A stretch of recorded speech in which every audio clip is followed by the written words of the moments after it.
Good morning, Brian. Tiniyak ba ng water concessionaire dyan na talagang may babalik na ang supply ng tubig ngayon sa mga apektadong lugar sa Cam Norte, Brian?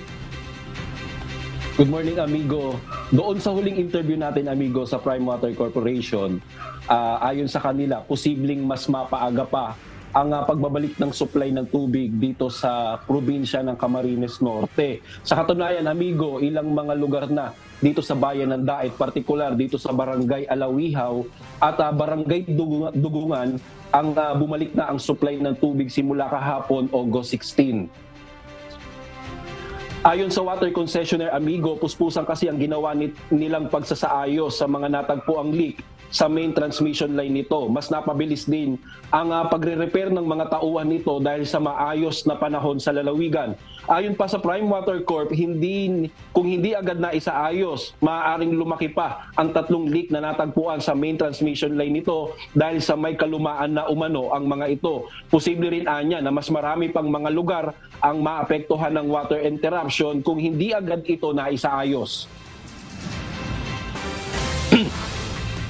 Sa mga susunod pong taon, mag-unti-unti na po tayong mag-rehab ng mga pipes para bago pa man dumating yung time na totally mag-dilapidated sila, is may naaayos na tayo.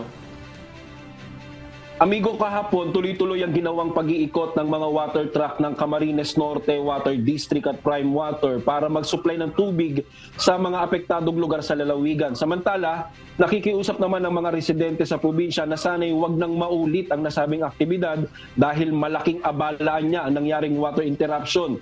Panawagan nila sa pagbabalik ng water supply ngayong araw ay mas umayos na ang serbisyo nito sa mga consumer. Dapat, pag inayos nila, yung wala nang balik-balik, gano'n, yung ayos na ayos na talaga. Okay lang naman po na mawala ng tubig. Huwag naman sanang 3 araw kasi napakahalaga ng tubig sa buhay ng tao.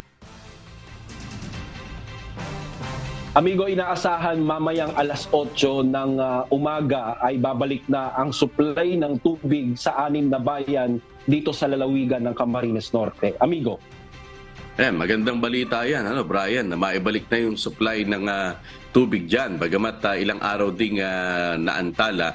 At isang magandang bagay pa rin na nangyari ay yung nasupplyan naman ng tubig. May mga water tank na umiikot para magbigay ng tubig sa ating mga residente. At yung bang tubig na yon na Brian, para doon sa mga apektadong residente, ay libre ba naman?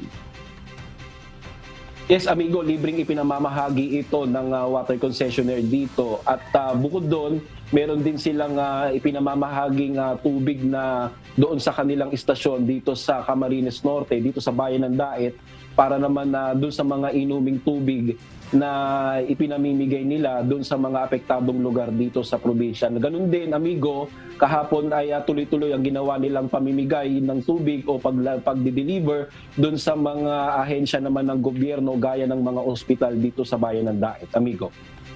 Alright, maraming salamat, Brian Baldarahe, nag-uulat ng live mula sa Daet, Camarines Norte.